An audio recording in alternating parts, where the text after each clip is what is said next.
राधे राधे, जय श्री कृष्णा।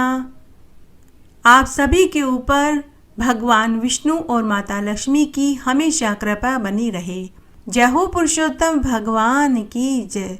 एक बार आप भी मेरे साथ प्रेम से, भाव से पुरुषोत्तम भगवान के नाम का जयकारा लगाइए। जय हो पुरुषोत्तम भगवान की जय।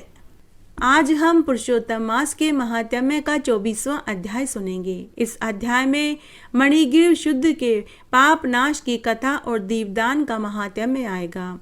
मणिग्रीव बोला कि हे द्विजवर, मैं विद्वानों से युक्त सुंदर चमत्कारपूर्ण नगरी में अपनी पत्नी के साथ रहता था। धनाढ्य पवित्र आचरण वाला एवं परोपकारी होने पर भी मुझ में प्रारब्धवश खराब बुद्धि उत्पन्न हो गई। मैंने अपनी दुष्ट बुद्धि से अपने धर्म का त्याग कर दिया और नित्य पर स्त्री का उपभोग करने लगा, मांस मदिरा का सेवन भी करने लगा। इस कारण धन की कमी होने पर मैं चोरी, लूट, खसोट और हिंसक कार्य करने लगा।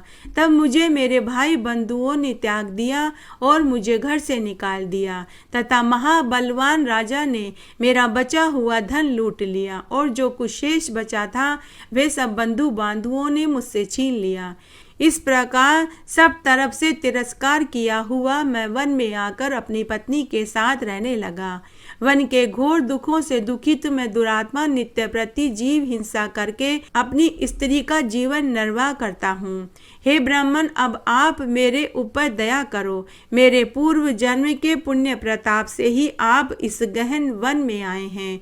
हे महामुनि, स्त्री सहित हम दोनों आपकी शरण में हैं। आप अपने उपदेश रूपी प्रसाद से हमें कृतार्थ करें, जिससे हमारा घोर दारिद्र्य क्षण भर में नाश हो जाए और अतुल वैभव प्राप्त कर यथेष्ट विचरण करें। उग्रदेव जी बोले कि हे महाभाग, तू कृतार्थ है। तूने मेरा अतिथि सत्कार किया, इससे तेरा कल्याण होगा। जो बिना व्रत, बिना दान, बिना तीर्थ के तेरा दारिद्र्य नाश होगा, ऐसा मैंने निश्चय किया है। इस माह के आगे अब जो तीसरा माह आएगा वह पुरुषोत्तम मास है। अतः तुम दोनों स्त्री पुरुष यत्न से पुरुषोत्तम भगवान की प्रसन्नता के लिए दीप दान करना, जिससे तेरी महान दरिद्रता जड़ से नाश हो जाएगी। तिल के तेल से दीप दान करना, ऐश्वर्य होने पर घी से करना। इस समय तुम वन में रह रहे हो तो तुम्हारे पास इन दोनों चीजों की कमी होगी। इसलिए हे मणिग्रीव, पुरुषोत्तम मास में तू स्त्री सहित हिंगोट के तेल से दीप दान करना। पहले तुम तालाब में स्त्री सहित स्नान करना, फिर दीपक जलाना। तेरे अतिथि सत्कार से प्रसन्न होकर मैंने वेद द्वारा प्रतिपादित यह उपदेश स्त्री सहित तुम दोनों को दिया है। बिना विधि के करने वाले को भी लक्ष्मी की प्राप्ति होती है, और यदि विधि विधान से पुरुषोत्तम मास का स्नान, व्रत और दीपदान किया जाए तो उसके फल का तो क्या कहना। वेद में कहे हुए कर्म, अनेक प्रकार के दान पुरुषोत्तम मास के दीपदान की 16वीं कला की बराबरी भी नहीं कर सकता। संपूर्ण तीर्थ, सब शास्त्र, योग, ज्ञान, सांख्य, संपूर्ण तंत्र शास्त्री, क्रचु, चांद्रायन तथा समस्त व्रत, वेद का स्वाध्याय, गया श्राद्ध, गौतमी नदी के तट का सेवन, हजारों सूर्य चंद्र ग्रहण, सैकड़ों व्यतिपात योग आदि तथा क्षेत्रों में क्षेत्र, कुरुक्षेत्र आदि और दंड का आदि उत्तम वन भी पुरुषोत्तम मास के दीपक की 16वीं कला को प्राप्त नहीं कर सकते। हे वत्स, यदि दान धन धान्य को बढ़ाने वाला, पशु, पुत्र, पौत्र, यश, वैभव आदि को देने वाला अत्यंत गुप्त है। यह चाहे जिस किसी को नहीं कहना चाहिए। बांझ स्त्री के बांझपन को दूर करने वाला, स्त्रियों को सुहाग देने वाला, राज्य में छूटे हुए को राज्य देने वाला, मनुष्यों की अभिलाषा को पूर्ण करने वाला, यदि कुंवारी कन्या इस व्रत का अनुष्ठान करे तो उसे दीर्घ आयु, सर्व गुण संपन्न धनी पति मिलता है।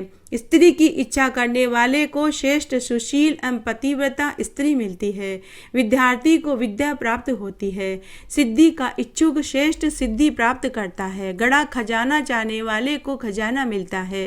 मोक्ष की इच्छा करने वाले को मोक्ष मिलता है। जो पुरुष बिना विधि और बिना शास्त्र की मत के कहीं भी दीपदान करता है तो वह भी संपूर्ण कामनाओं को पाता है। हे वत्स, जो विधि से नियमानुसार दीप दान करे तब तो कहना ही क्या। अतः श्री पुरुषोत्तम मास में दीप दान अवश्य करना चाहिए। यह मैंने तुझे महादारिद्र्य नाशक योग बताया। मैं तेरी सेवा से बहुत प्रसन्न हूँ, तेरा कल्याण हो। अगस्त्य मुनि बोले कि ऐसा कहकर वे योगी श्रेष्ठ ब्राह्मण 2 भुजा वाले मुरलीधर हरि का स्मरण करते हुए प्रयाग को चले गए। वे दोनों स्त्री पुरुष अपने आश्रम में उग्रदेव के पीछे पीछे जाकर उनको दूर तक पहुंचाकर नमस्कार करके प्रसन्नचित्त से वापस अपनी कुटिया में लौट आए। पुरुषोत्तम मास की राह देखते हुए ब्राह्मण की भक्ति से तत्पर दोनों स्त्री पुरुषों ने अपने आश्रम में 2 महीने का समय बिताया। 2 मास बीतने पर सर्वश्रेष्ठ पुरुषोत्तम मास आया। तब गुरु की आज्ञा से दोनों स्त्री पुरुष ने पुरुषोत्तम मास में पूरे 1 महीने तक प्रेम सहित ऐश्वर्य प्राप्ति के लिए हिंगोट के तेल का दीप दान किया। तब वे निर्मल मन होकर कुछ समय बाद मृत्यु को प्राप्त होकर स्वर्ग को गए। वहाँ अनेक प्रकार के सुखों को भोग कर भरतखंड में उग्रदेव की कृपा से द्विज वर्ण में जन्म को प्राप्त हुए। पूर्व जन्म में मृग हिंसा करने वाला जो मणिग्रीव शुद्ध था, वही तू इस जन्म में राजा वीरबाहु का पुत्र चित्रबाहु हुआ। चित्रबाहु के नाम से प्रसिद्ध हुआ। इस समय जो तेरी चंद्रकला नाम की पटरानी है, यह पूर्व जन्म में सुंदरी नाम की तेरी स्त्री थी, जो पतिव्रता होने के कारण अब तेरी अर्धांगिनी हुई।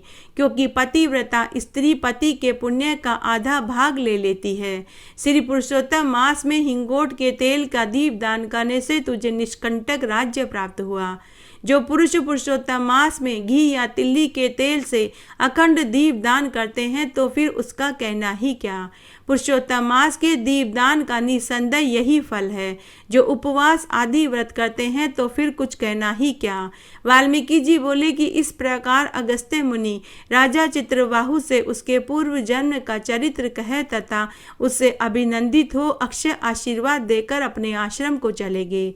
चंपकपुरी के राजा हंसध्वज बड़े ही धर्मात्मा, प्रजापालक, शूरवीर और भगवत भक्त थे। उनकी राज्य की यह विशेषता थी कि राजकुल तथा प्रजा के सभी पुरुष एक पत्नी व्रत का पालन करते थे। जो भगवान का भक्त न होता, जो एक पत्नी व्रत न होता, वह चाहे जितना ही विद्वान और शूरवीर क्यों न हो, उसे राज्य में आश्रय नहीं मिलता था। पूरी प्रजा सदाचारी, भगवान की भक्ति, दान परायण में लीन थी। पांडवों का अश्वमेध यज्ञ का घोड़ा जब चंपकपुरी के पास पहुंचा, तब महाराज हंसध्वज ने सोचा कि मैं वृद्ध हो गया हूँ, पर अब तक मेरे नेत्र श्री कृष्ण के दर्शन से सफल नहीं हुए हैं। अब इस घोड़े को रोकने के बहाने मैं युद्ध भूमि में जाकर भगवान पुरुषोत्तम के दर्शन कर लूँगा। इससे मेरा जन्म सफल हो जाएगा। मेरा जन्म उन श्याम सुंदर भुवन मोहन के श्री चरणों के दर्शन से सफल हो जाएगा। घोड़े की रक्षा के लिए गांडीवधारी अर्जुन महारथियों के साथ उसके पीछे पीछे चल रहे थे। यह बात सबको मालूम थी, किंतु राजा को पार्थ सारथी श्री कृष्ण के दर्शन करने थे। अश्व पकड़कर उन्होंने बांध लिया। तब राजगुरु शंख और लिखित की आज्ञा से यह घोषणा करवा दी कि अमुक समय तक सब योद्धा रण क्षेत्र में उपस्थित हो जाएं। जो ठीक समय पर नहीं पहुंचेगा, उसे उबलते हुए तेल के कड़ा में डालकर पकाया जाएगा। राजा हंसध्वज के 5 पुत्र थे, सुबल, सूरथ, सम, सुदर्शन और सुधनवा। राजा हंसध्वज का छोटा पुत्र सुधनवा अपनी माता के पास आज्ञा लेने के लिए पहुंचा, तो उसकी माता ने पुत्र को हृदय से लगाया और आदेश दिया कि बेटा तू युद्ध में जा और विजय होकर लौट, परंतु मेरे पास 5 पैर वाले पशु को मत लेकर आना। मैं तो मुक्तिदाता हरि को पाना चाहती हूँ। तू वही कर्म कर जिससे श्री कृष्ण प्रसन्न हो। वे भक्त वत्सल हैं। यदि तू अर्जुन को युद्ध में छका सके तो अपने पार्थ की रक्षा के लिए श्री कृष्ण भगवान अवश्य आएंगे। वे अपने भक्त को कभी छोड़ नहीं सकते। तू मेरे दूत को लज्जित मत करना। श्री कृष्ण को देख कर डरना मत। श्री कृष्ण के सामने युद्ध में मरने वाला मरता नहीं, वह तो अपनी 21 पीढ़ियों को तार देता है। युद्ध में लड़ते हुए पुरुषोत्तम के सम्मुख तू यदि वीरगति को प्राप्त होगा तो मुझे सच्ची प्रसन्नता होगी। सुधनवा ने माता की आज्ञा को स्वीकार कर लिया और बहन कुबला से आज्ञा तथा प्रोत्साहन प्राप्त करके वह अंतःपुर में गया। द्वार पर उसकी पत्नी प्रभावती पहले से ही पूजा का थाल लेकर आरती उतारने के लिए खड़ी थी। उसने पति की पूजा करके प्रार्थना करी कि हे नाथ, आप अर्जुन से संग्राम करने के लिए जा रहे हैं। मैं चाहती हूँ कि आपके चले जाने पर एक अंजलि देने वाला मुझे एक पुत्र मिले। सुधनवा ने पत्नी को बहुत समझाया पर वह पतिव्रता थी। उसने कहा, हे स्वामी, मैं जानती हूँ कि श्री कृष्णचंद्र के समीप जाकर कोई वापस संसार में नहीं लौटता।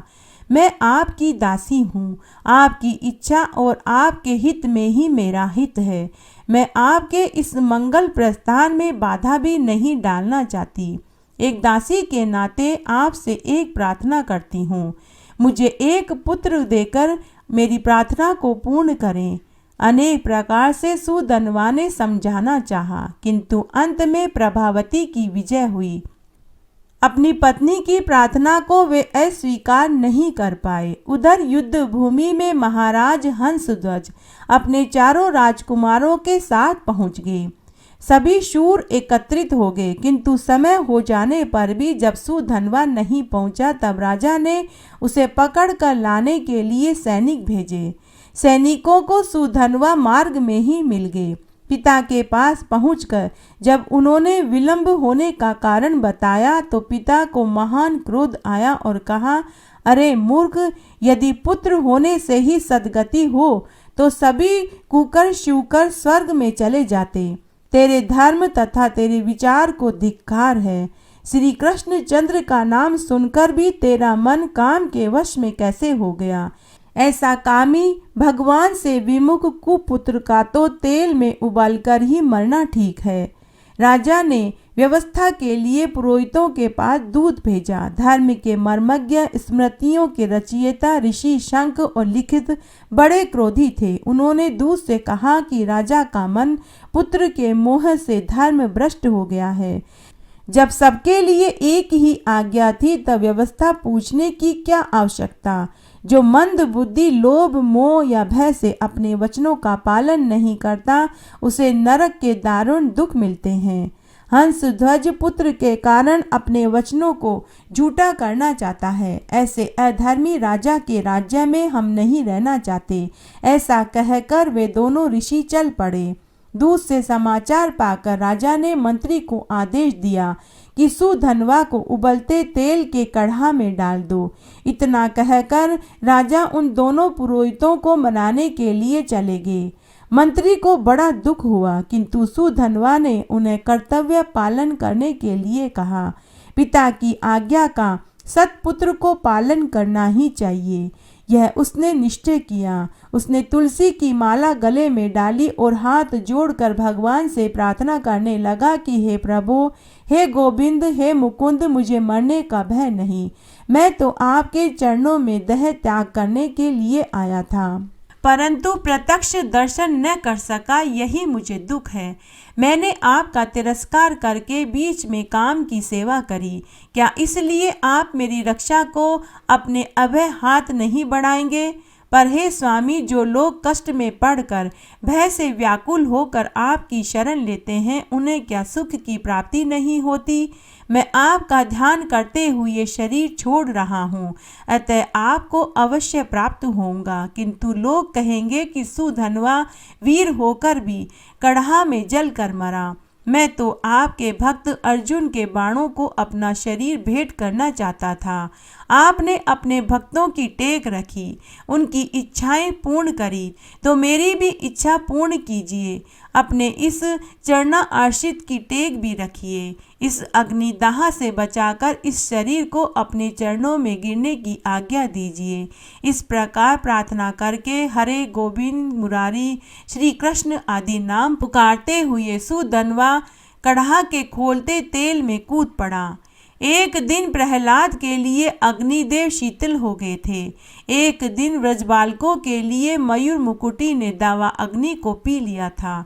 आज सुधनवा के लिए खोलता तेल भी शीतल हो गया। सुधनवा का तो शरीर का भान ही नहीं था। वह तो श्री कृष्ण को पुकारने में लीन था, किंतु देखने वाले आश्चर्यचकित रह गए। खोलते तेल में सुधनवा तैर रहा था, उसका एक रोम तक भी नहीं झुलसा। यह बात सुनकर राजा हंसध्वज और दोनों पुरोहित भी वहां आए। श्रद्धा रहित तार्किक पुरोहित शंख को संदेह हुआ, अवश्य इसमें कोई चालाकी करी गई है। तेल गर्म है या नहीं?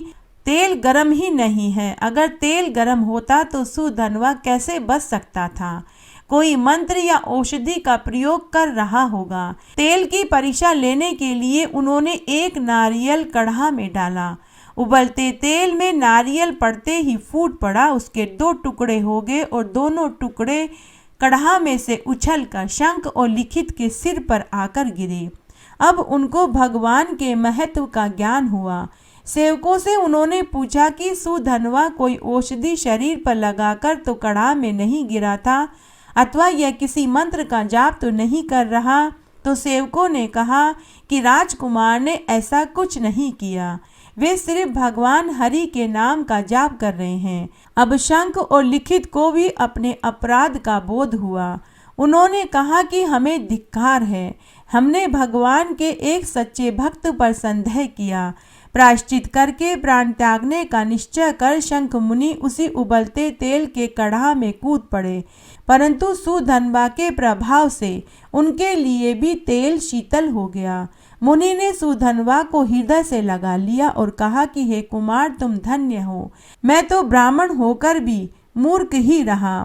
तुम बुद्धिमान और विद्वान हो, जो भगवान श्री कृष्ण का स्मरण करते हो। तुम्हारे स्पर्श से मेरा भी अधर्मी देह पवित्र हो गया। तुम जैसे भगवान के भक्तों के तो दर्शन ही मनुष्य जीवन की परम सफलता है। अब तुम इस तेल से निकलो, अपने पिता और भाइयों और सेना को पावन करके मेरा भी उद्धार करो। त्रिलोकी के स्वामी श्री कृष्ण जिनके सारथी बनते हैं, उन धनुर्धर अर्जुन को संग्राम में तुम ही संतुष्ट कर सकते हो। मुनि के साथ सुधनवा कढ़ा से बाहर आया। राजा हंसध्वज ने अपने भगवत भक्त पुत्र का समादर किया और आशीर्वाद दिया। पिता की आज्ञा से सुधनवा सेना नायक हुआ। अर्जुन की सेना से उनका संग्राम होने लगा। सुधनवा के शौर्य के कारण पांडव दल में खलबली मच गई। वृषकेतु, प्रद्युम्न, कृतवर्मा, सात्यकी आदि वीरों को उन तेजस्वियों ने घायल करके पीछे हटने को विवश कर दिया। अंत में अर्जुन सामने आए। अर्जुन को अपनी शूरता का कुछ गर्व भी था, किंतु सुधनवा तो केवल श्याम सुंदर के भरोसे युद्ध कर रहे थे। भगवान को अपने भक्त का प्रभाव दिखलाना था। बालक सुधनवा को अपने सामने देख पार्थ को बड़ा आश्चर्य हुआ। सुधनवा ने उनसे कहा कि विजय यदा आपके रथ पर श्री कृष्ण सारथी के स्थान पर बैठे आपकी रक्षा किया करें, इससे सदा आपकी विजय होती रहे। आज आपने अपने उन समर्थ सारथी को कहाँ छोड़ दिया? मेरे साथ युद्ध करने में श्री कृष्ण ने तो आपको नहीं छोड़ दिया। आप अब उन मुकुंद से रहित ऐसी दशा में मुझसे संग्राम कर भी सकेंगे या नहीं? सुधनवा की बातों से अर्जुन क्रोधित हो गए। उन्होंने बाण वर्षा शुरू कर दी, परंतु हंसते हुए सुधनवा ने उन बाणों के टुकड़े टुकड़े कर दिए। अर्जुन के दिव्य अस्त्रों को भी राजकुमार ने व्यर्थ कर दिए। सम्पार्थ घायल हो गए, उनका सारथी मरकर गिर पड़ा। सुधनवा फिर हंसकर बोले कि हे धनंजय, मैं तो पहले ही कहता था कि अपने सर्वज्ञ सारथी को छोड़कर आपने अच्छा नहीं किया। आपका सारथी मारा गया, आप मेरे बाणों से घायल हो गए। अब भी शीघ्रता से अपने उस श्याम रूप सारथी का स्मरण करो। अर्जुन ने बाएं हाथ से घोड़े की डोर पकड़ी। एक हाथ से युद्ध करते हुए वे भगवान को मन ही मन पुकारने लगे। उनके स्मरण करते ही श्री कृष्णचंद्र प्रकट हो गए। उन्होंने अर्जुन के हाथ से रथ की रश्मि ली और सुधनवा और अर्जुन दोनों ने भगवान को प्रणाम किया।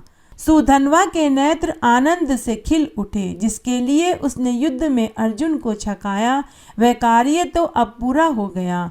कमल लोचन श्री कृष्ण आगे, उनके दर्शन करके वह कृतार्थ हो गया। अब उसे भला और क्या चाहिए था। उसने अर्जुन को ललकारा, हे पार्थ, आपके ये सर्व समर्थ सारथी तो आगे, अब तो आज मुझ पर विजय पाने के लिए कोई प्रतिज्ञा करें। अर्जुन को भी आवेश आ गया। उन्होंने 3 बाण निकालकर प्रतिज्ञा करी कि इन तीनों बाणों से यदि मैं तेरा मस्तक न काट दूं तो मेरे पूर्वज पुण्यहीन होकर नरक में चले जाएं। अर्जुन की प्रतिज्ञा सुनकर सुधन्वा ने हाथ उठाकर कहा, ये श्री कृष्ण साक्षी हैं, इनके सामने ही मैं तुम्हारे इन तीनों बाणों को काट दूं तो मुझे घोर गति प्राप्त हो। यह कहकर सुधन्वा ने श्री कृष्ण तथा अर्जुन को बाणों से घायल कर दिया, उनके रथ को तोड़ डाला। बाणों से मारकर उनके रथ को खुमार के चाक के भांति घुमाने लगा। 400 हाथ पीछे हटा दिया उस रथ को। भगवान ने कहा कि हे अर्जुन, सुधन्वा बहुत बांका वीर है, मुझसे पूछे बिना प्रतिज्ञा करके तुमने अच्छा नहीं किया। जयद्रथ वध के समय तुम्हारी प्रतिज्ञा ने कितना संकट उपस्थित किया था, यह तुम कैसे भूल गए। सुधन्वा एक पत्नी व्रत के प्रभाव से महान है और इस विषय में हम दोनों पिछड़ गए हैं। तब अर्जुन ने कहा कि हे गोविंद, आप आ गए हैं, फिर मुझे चिंता ही क्या। जब तक आपके हाथ में मेरे रथ की डोरी है, मुझे कौन संकट आ सकता है। मेरी प्रतिज्ञा अवश्य पूरी होगी। अर्जुन ने एक बाण चढ़ाया। भगवान ने अपने गोवर्धन धारण का पुण्य उस बाण को अर्पित किया। बाण छूटा, काल अग्नि के समान वह बाण चला। सुधन्वा ने गोवर्धनधारी श्री कृष्ण का स्मरण करके बाण मारा। अर्जुन का बाण 2 टुकड़े होकर पृथ्वी पर गिर पड़ा और पृथ्वी कांपने लगी। देवता भी आश्चर्य में पड़ गए। भगवान की आज्ञा से अर्जुन ने दूसरा बाण चढ़ाया। भक्त वत्सल प्रभु ने उससे बहुत से पुण्य अर्पित किए। सुधन्वा ने श्री कृष्ण चंद्र की जय बोलकर अपने बाण से उसे फिर काट डाला। अर्जुन उदास हो गया। रणभूमि में हाहाकार मच गया। देवता सुधन्वा की प्रशंसा करने लगे। अब तीसरे बाण को भगवान ने अपने राम अवतार का पूरा पुण्य दे दिया। बाण के पिछले भाग में ब्रह्मा जी को तथा मध्य में काल को प्रतिष्ठित करके नोक पर वे स्वयं आकर बैठ गए। अर्जुन ने वह बाण भगवान के आदेश से धनुष पर चढ़ाया तो सुधन्वा ने कहा कि हे नाथ, आप मेरा वध करने स्वयं बाण में स्थित होकर आ रहे हैं, यह मैं जान गया हूँ। हे स्वामी, आइए रणभूमि में मुझे अपने श्री चरणों का आश्रय देकर कृतार्थ करिए। हे अर्जुन, तुम धन्य हो। साक्षात नारायण तुम्हारे बाण को अपना पुण्य ही नहीं देते बल्कि बाण में स्थित भी होते हैं। विजय तो तुम्हारी ही होगी, किंतु भूलो मत, मैं इन्हें श्री कृष्ण की कृपा से इस बाण को भी अवश्य काट दूंगा। बाण छूटा। सुधन्वा ने पुकार करी, भक्त वत्सल गोविंद की जय, और बाण मार दिया। भक्त के प्रभाव को काल देवता रोक ले, यह संभव नहीं। अर्जुन का बाण बीच में से कटकर 2 टुकड़े हो गया। सुधन्वा की प्रतिज्ञा पूरी हुई। अब अर्जुन का प्रण पूरा होना बाकी था। बाण कट गया पर उसका अगला भाग गिरा नहीं। उस आधे बाण ने ही ऊपर उठकर सुधन्वा का मस्तक काट डाला। मस्तकहीन सुधन्वा के शरीर ने पांडव सेना को तहस नहस कर डाला। उसका सिर भगवान के चरणों में जाकर गिरा। श्री कृष्ण चंद्र गोविंद मुकुंद हरि कहते हुए उस मस्तक को अपने हाथों में उठा लिया। इसी समय परम भक्त सुधन्वा के मुख से एक ज्योति निकली जो सबके देखते ही देखते श्री कृष्ण चंद्र के मुख में प्रविष्ट हो गई। एक बार एक गांव में एक ब्राह्मण दंपति रहते थे। उनकी शादी को कई बरस हो चुके थे, लेकिन उन्हें औलाद सुख की प्राप्ति नहीं हुई।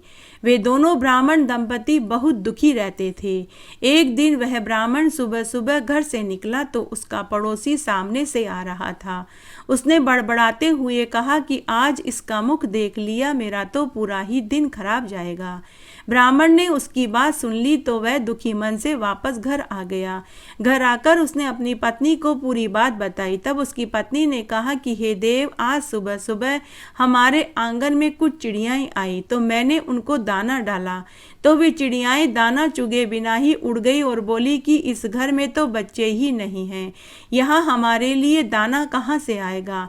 ऐसा कहकर सारी चिड़ियाएं उड़ गई। हे नाथ, अब तो इंसान ही नहीं पशु पक्षी भी हमारा दाना खाना नहीं चाहते। उस दिन ब्राह्मण ब्राह्मणी बहुत दुखी हुए। ब्राह्मण दंपति ने उस दिन भोजन नहीं खाया, दोनों भूखे ही सो गए। दूसरे दिन उनके गांव में महात्माओं की एक टोली आई।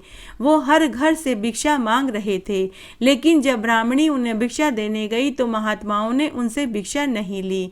ब्राह्मण दंपति यह देखकर और भी दुखी हो गए।